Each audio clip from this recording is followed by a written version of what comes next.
Vocational ଓଡ଼ିଶାକୁ ସମସ୍ତଙ୍କୁ ସ୍ୱାଗତ। କୋଡିଂ ଏହି ଶବ୍ଦଟି ଶୁଣିଲେ ବେଳେବେଳେ ଟିକେ ଜଟିଳ ଲାଗେ, ନୁହେଁ କି? କିନ୍ତୁ ଯଦି କେହି ଏହି ଦୁନିଆରେ ପାଦ ଦେବାକୁ ଚାହୁଁଛନ୍ତି, ତେବେ ସବୁଠୁ ବଡ଼ ପ୍ରଶ୍ନ ଆସେ, ଆରମ୍ଭ କେଉଁଠୁ କରିବେ? ତେବେ ଚିନ୍ତା କରନ୍ତୁ ନାହିଁ, ଆଜିର ଏହି ବିଶ୍ଳେଷଣରେ ଆମେ 2026ରେ ନିଜର ପ୍ରୋଗ୍ରାମିଂ ଯାତ୍ରା ଆରମ୍ଭ କରୁଥିବା ସମସ୍ତଙ୍କ ପାଇଁ ଏକ ସମ୍ପୂର୍ଣ୍ଣ ରୋଡମ୍ୟାପ୍ ନେଇ ଆସିଛୁ, ଯାହା କୋଡିଂର ସବୁ ରହସ୍ୟକୁ ବହୁତ ସରଳ ଭାବରେ ବୁଝାଇବ। ଆଜିର ଏହି ଯାତ୍ରା ପାଇଁ ଆମ ପାଖରେ ଏକ ମାନଚିତ୍ର ଅଛି। ଆମେ ମୋଟ 6ଟି ମୁଖ୍ୟ ବିଷୟ ଉପରେ କଥା ହେବା। ପ୍ରଥମେ ଆମେ ଜାଣିବା କୋଡିଂ ପ୍ରକୃତରେ କ'ଣ। ତାପରେ ଆମେ କାହିଁକି କୋଡିଂ ଶିଖିବାକୁ ଚାହୁଁଛେ, ସେହି କାହିଁକିକୁ ଖୋଜିବା। ଏହାପରେ 3ଟି ମୁଖ୍ୟ କୋଡିଂ ପଥ, ଆମର ପ୍ରଥମ ପଦକ୍ଷେପ କ'ଣ ହେବା ଉଚିତ, ଏହି ଯାତ୍ରାରେ ସଫଳ ହେବାର ମନ୍ତ୍ର ଏବଂ ଶେଷରେ ଏକ ଦୀର୍ଘକାଳୀନ ଦୃଷ୍ଟିକୋଣ ବିଷୟରେ ଆଲୋଚନା କରିବା। ତେବେ ଆଉ ଡେରି ନକରି ଚାଲନ୍ତୁ ଆମର ଯାତ୍ରା ଆରମ୍ଭ କରିବା। ଆମର ପ୍ରଥମ ବିଭାଗ କୋଡିଂ ପ୍ରକୃତିରେ କ'ଣ। ଏହି ବିଭାଗରେ ଆମେ ଚେଷ୍ଟା କରିବା ଏହି ଅଜଣା ଶବ୍ଦକୁ ଏକ ପରିଚିତ ବନ୍ଧୁରେ ପରିଣତ କରିବାକୁ। ତେବେ ସବୁଠାରୁ ମୂଳ ପ୍ରଶ୍ନ ହେଉଛି, ଏହି କୋଡିଂ ଜିନିଷଟା ପ୍ରକୃତରେ କ'ଣ? ହଁ, ଏହି ଶବ୍ଦଟି ଶୁଣିବାକୁ ଟିକେ ଭାରି ଲାଗିପାରେ, କିନ୍ତୁ ବିଶ୍ୱାସ କରନ୍ତୁ, ଏହାର ମୂଳ ଧାରଣା ଆଶ୍ଚର୍ଯ୍ୟଜନକ ଭାବରେ ବହୁତ ସରଳ। ଆସନ୍ତୁ ଏହାକୁ ଭାଙ୍ଗି ବୁଝିବା। କୋଡିଂକୁ ବହୁତ ସାଧାରଣ ଭାବରେ ଭାବନ୍ତୁ। ଏହା କେବଳ ନିର୍ଦ୍ଦେଶ ଦେବା। ଠିକ୍ ଯେମିତି ଆମେ ଚାହା ତିଆରି କରିବା ପାଇଁ ପାଣି ଗରମ କର, ଚା ପତି ପକାଅ, ଚିନି ମିଶାଅ ବୋଲି ଷ୍ଟେପ୍ ବାଇ ଷ୍ଟେପ୍ ନିର୍ଦ୍ଦେଶ ଦେଇଥାଉ, କିମ୍ବା ଜଣେ ମା' ନିଜ ପିଲାକୁ କୌଣସି କାମ କରିବାକୁ କୁହନ୍ତି, ଠିକ୍ ସେହିପରି ଆମେ କମ୍ପ୍ୟୁଟରକୁ ନିର୍ଦ୍ଦିଷ୍ଟ କାମ କରିବା ପାଇଁ କିଛି ନିର୍ଦ୍ଦେଶ ଦେଉ। ବାସ୍, ଏହା ହିଁ ହେଉଛି କୋଡିଂର ମୂଳ କଥା। ଏହି ଧାରଣାଟି ସମ୍ପର୍କକୁ ବହୁତ ସୁନ୍ଦର ଭାବରେ ଦର୍ଶାଉଛି। ଦେଖନ୍ତୁ, ପ୍ରୋଗ୍ରାମର ପାଖରେ ଜ୍ଞାନ ଅଛି, ମାନେ କ'ଣ କରିବାକୁ ହେବ ତାହା ସେ ଜାଣେ, ଆଉ କମ୍ପ୍ୟୁଟର ପାଖରେ ସେହି କାମକୁ ଅତି ଦ୍ରୁତ ଗତିରେ କରିବା ପାଇଁ ଶକ୍ତି ଅଛି। ତେଣୁ ଆମର ଜ୍ଞାନକୁ କମ୍ପ୍ୟୁଟରର ଶକ୍ତି ସହିତ ଯୋଡ଼ିବାର ପ୍ରକ୍ରିୟା ହିଁ ହେଉଛି କୋଡିଂ। ତେଣୁ ସବୁଠାରୁ ଗୁରୁତ୍ୱପୂର୍ଣ୍ଣ କଥା ହେଉଛି, ଆମେ ତ ସିଧା କମ୍ପ୍ୟୁଟର ସହ କଥା ହୋଇପାରିବାନି। ସେଥିପାଇଁ ଆମେ C++, ଜାଭା କିମ୍ବା ପାଇଥନ୍ ଭଳି ପ୍ରୋଗ୍ରାମିଂ ଭାଷାଗୁଡ଼ିକୁ ଏକ ସେତୁ ବା ବ୍ରିଜ୍ ଭାବରେ ବ୍ୟବହାର କରୁ, ଯାହା ଆମ ନିର୍ଦ୍ଦେଶକୁ କମ୍ପ୍ୟୁଟର ବୁଝିପାରିବା ଭଳି ଫର୍ମାଟ୍ରେ ପରିଣତ କରେ। ଆଉ ସେହି ଲିଖିତ ନିର୍ଦ୍ଦେଶଗୁଡ଼ିକୁ ହିଁ ଆମେ କୋଡ୍ ବୋଲି କହୁ। ବର୍ତ୍ତମାନ ଆମେ ବୁଝିଗଲେ କୋଡିଂ କ'ଣ, କିନ୍ତୁ କୋଡ୍ ଲେଖିବା ଆରମ୍ଭ କରିବା ପୂର୍ବରୁ ଗୋଟିଏ ବହୁତ ଗୁରୁତ୍ୱପୂର୍ଣ୍ଣ ପ୍ରଶ୍ନର ଉତ୍ତର ଦେବାକୁ ପଡ଼ିବ। ଆମେ କାହିଁକି କୋଡିଂ ଶିଖିବାକୁ ଚାହୁଁଛେ? ନିଜର ପ୍ରେରଣା ବା ୱାଇକୁ ବୁଝିବା ସଠିକ୍ ଦିଗରେ ଯିବା ପାଇଁ ସବୁଠାରୁ ଗୁରୁତ୍ୱପୂର୍ଣ୍ଣ ପଦକ୍ଷେପ। ସାଧାରଣତଃ କୋଡିଂ ଶିଖିବାକୁ ଆସୁଥିବା ଲୋକମାନେ 2ଟି ମୁଖ୍ୟ ବର୍ଗରେ ଆସନ୍ତି। ପ୍ରଥମତଃ ଯେଉଁମାନେ ଏକ ନିର୍ଦ୍ଦିଷ୍ଟ ଚାକିରି କିମ୍ବା ପ୍ଲେସମେଣ୍ଟକୁ ଲକ୍ଷ୍ୟ ରଖି ଶିଖୁଛନ୍ତି, ଆଉ ଦ୍ୱିତୀୟରେ ସେହିମାନେ ଯେଉଁମାନେ କେବଳ କୌତୂହଳରୁ କିମ୍ବା କିଛି ନୂଆ ତିଆରି କରିବାର ଆଗ୍ରହରୁ ଶିଖୁଛନ୍ତି। ପ୍ରେରଣା ଯେକୌଣସି ହୋଇପାରେ। ଏକ ଭଲ କମ୍ପାନୀରେ ଚାକିରି ପାଇବା, ନିଜର ଗୋଟେ ଆପ୍ କିମ୍ବା ୱେବସାଇଟ୍ ତିଆରି କରିବାର ସ୍ୱପ୍ନ, AI ବା ବ୍ଲକଚେନ୍ ଭଳି ନୂଆ ଟେକ୍ନୋଲୋଜି ବିଷୟରେ ଜାଣିବା, କିମ୍ବା କେବଳ ଜାଣିବାର ଆଗ୍ରହ। ଏହି ବିଶ୍ଳେଷଣରେ ଆମେ ମୁଖ୍ୟତଃ ପ୍ଲେସମେଣ୍ଟ ଆଧାରିତ ପଥ ଉପରେ ଧ୍ୟାନ ଦେବା, କିନ୍ତୁ ଏହାର ନୀତି ସମସ୍ତଙ୍କ ପାଇଁ ଲାଗୁ ହେବ। ଆଉ ଗୋଟେ କଥା ମନେ ରଖିବା ଜରୁରୀ, ଆଗ୍ରହର ସହିତ ଶିଖିଲେ ସଫଳତା 10 ଗୁଣ ବଢ଼ିଯାଏ। ଠିକ୍ ଅଛି। ତେବେ ଯେତେବେଳେ ଆମର କାହିଁକି ସ୍ପଷ୍ଟ ହୋଇଯାଏ, ତାପରେ ପ୍ରଶ୍ନ ଆସେ କିପରି। କୋଡିଂ ଶିଖିବା ପାଇଁ ମୁଖ୍ୟତଃ 3ଟି ବଡ଼ ରାସ୍ତା ରହିଛି। ଆସନ୍ତୁ ଏହି ବିକଳ୍ପଗୁଡ଼ିକୁ ଗୋଟି ଗୋଟି କରି ଦେଖିବା। 2026ରେ କ୍ୟାରିୟର ଆରମ୍ଭ କରୁଥିବା ଲୋକଙ୍କ ପାଇଁ ଏହି 3ଟି ପଥ ସବୁଠାରୁ ଗୁରୁତ୍ୱପୂର୍ଣ୍ଣ। ପ୍ରଥମଟି ହେଉଛି C++ କିମ୍ବା ଜାଭା ସହିତ ଡାଟା ଷ୍ଟ୍ରକ୍ଚର୍ସ ଓ ଆଲଗୋରିଦମ୍, ଯାହାକୁ DSA କୁହାଯାଏ। ଦ୍ୱିତୀୟଟି ହେଉଛି ୱେବ୍ ଓ ଆପ୍ ଡେଭଲପମେଣ୍ଟ, ଆଉ ତୃତୀୟଟି ହେଉଛି ଭବିଷ୍ୟତର ଟେକ୍ନୋଲୋଜି, ମାନେ ପାଇଥନ୍ ସହିତ AI ଏବଂ ମେସିନ୍ ଲର୍ଣ୍ଣିଂ। ପ୍ରଥମ ରାସ୍ତା DSA କୋଡିଂର ମୂଳଦୁଆକୁ ମଜବୁତ କରିବା ଉପରେ ଧ୍ୟାନ ଦିଏ। ଏହା ମୁଖ୍ୟତଃ ସମସ୍ୟା ସମାଧାନର ଦକ୍ଷତା ବଢ଼ାଏ। ଗୁଗଲ, ମାଇକ୍ରୋସଫ୍ଟ ଭଳି ବଡ଼ ବଡ଼ ପ୍ରଡକ୍ଟ ବେସ୍ଡ କମ୍ପାନୀଗୁଡ଼ିକର ଇଣ୍ଟରଭ୍ୟୁ ପାଇଁ ଏହି ଦକ୍ଷତା ଅତ୍ୟନ୍ତ ଜରୁରୀ। ଏହି DSA ପଥର ରୋଡମ୍ୟାପ୍ କିଛି ଏହିପରି। ପ୍ରଥମେ C++ କିମ୍ବା ଜାଭା ଭାଷାର ମୂଳ ବ୍ୟାକରଣ ବା ସିଣ୍ଟେକ୍ସ ଶିଖିବାକୁ ପଡ଼ିବ, ଯାହା ପାଇଁ ପ୍ରାୟ 15-20 ଦିନ ଲାଗିପାରେ। ତାପରେ ଡାଟା ଷ୍ଟ୍ରକ୍ଚର୍ସ ଓ ଆଲଗୋରିଦମ୍ ବା DSA ଉପରେ ଦକ୍ଷତା ହାସିଲ କରିବାକୁ ପଡ଼ିବ, ଏବଂ ପ୍ଲେସମେଣ୍ଟ ପାଇଁ ପ୍ରସ୍ତୁତ ହେବାକୁ ହେଲେ କମ୍ରେ 300ରୁ 400 ପ୍ରଶ୍ନ ଅଭ୍ୟାସ କରିବା ଏକଦମ ଜରୁରୀ। ଦ୍ୱିତୀୟ ପଥ ହେଉଛି ଡେଭଲପମେଣ୍ଟ।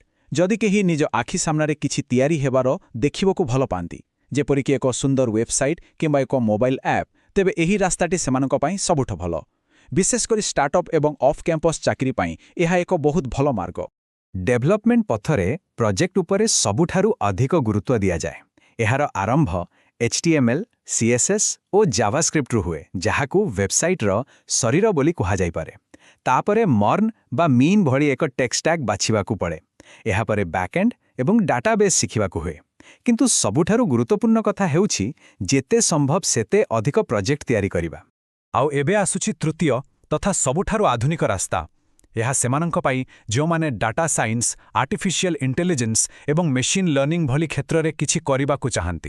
ପାଇଥନ୍ ଭାଷା ଶିଖିବା ଅନ୍ୟମାନଙ୍କ ତୁଳନାରେ ଟିକେ ସହଜ। ଏହାର ମୂଳ କଥା ମାତ୍ର 7ରୁ 10 ଦିନରେ ଶିଖି ହୁଏ। ଏହାପରେ machine learning, ML, algorithm, deep learning ଏବଂ ଆଜିକାଲି ଚର୍ଚ୍ଚାରେ ଥିବା LLMs ବା ଲାର୍ଜ ଲାଙ୍ଗୁଏଜ୍ ମଡେଲ୍ ବିଷୟରେ ଜାଣିବାକୁ ପଡ଼େ। ଏହି ପଥରେ ମଧ୍ୟ ଏକ ଦମଦାର ପୋର୍ଟଫୋଲିଓ ତିଆରି କରିବା ପାଇଁ ଭଲ ଭଲ ପ୍ରୋଜେକ୍ଟ କରିବା ନିହାତି ଆବଶ୍ୟକ। ଏପର୍ଯ୍ୟନ୍ତ ଯଦି ଏହି ସ୍ପଷ୍ଟ ଏବଂ ସରଳ ଗାଇଡ୍ ସାହାଯ୍ୟକାରୀ ମନେ ହେଉଛି, ତେବେ ଏହିଭଳି ଅଧିକ ବିଷୟବସ୍ତୁ ପାଇଁ ଭୋକେସନାଲ ଓଡ଼ିଶାକୁ ସବସ୍କ୍ରାଇବ୍ କରିବାକୁ ବିଚାର କରନ୍ତୁ। ଆମେ ଏହିଭଳି ଗାଇଡ୍ ଆଣିଲେ ଜାରି ରଖିବୁ। ତେବେ ଆମେ 3ଟି ବଡ଼ ରାସ୍ତା ବିଷୟରେ ଜାଣିଲେ, କିନ୍ତୁ ଜଣେ ଆରମ୍ଭକାରୀ ପାଇଁ ଏବେ ବି ପ୍ରଶ୍ନ ଛିଡ଼ା ହୋଇଛି, ଏହି 3ଟି ମଧ୍ୟରୁ କେଉଁଠୁ ଆରମ୍ଭ କରିବେ, କେଉଁଟା ବାଛିବେ? ଏହି ତୁଳନାତ୍ମକ ସାରଣୀ ଏକ ସ୍ପଷ୍ଟ ଚିତ୍ର ଦେଉଛି। ଦେଖନ୍ତୁ, ପାଇଥନ୍ ଓ AI/ML ପଥ ଆରମ୍ଭ କରିବାକୁ ସହଜ, କିନ୍ତୁ DSA ପଥ ବଡ଼ କମ୍ପାନୀଗୁଡ଼ିକର ଅନ୍ କ୍ୟାମ୍ପସ୍ ପ୍ଲେସମେଣ୍ଟ ପାଇଁ ଏକ ନିର୍ଭରଯୋଗ୍ୟ ମାର୍ଗ।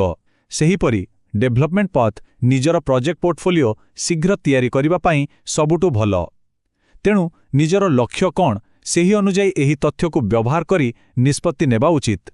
କିନ୍ତୁ ଗୋଟିଏ କଥା ସବୁବେଳେ ମନେ ରଖିବା ଦରକାର, କେଉଁ ରାସ୍ତା ବାଛିବେ ତାହା ଗୁରୁତ୍ୱପୂର୍ଣ୍ଣ, କିନ୍ତୁ ସବୁଠାରୁ ବଡ଼ ଭୁଲ ହେଉଛି କିଛି ନ ବାଛି ବିଳମ୍ବ କରିବା।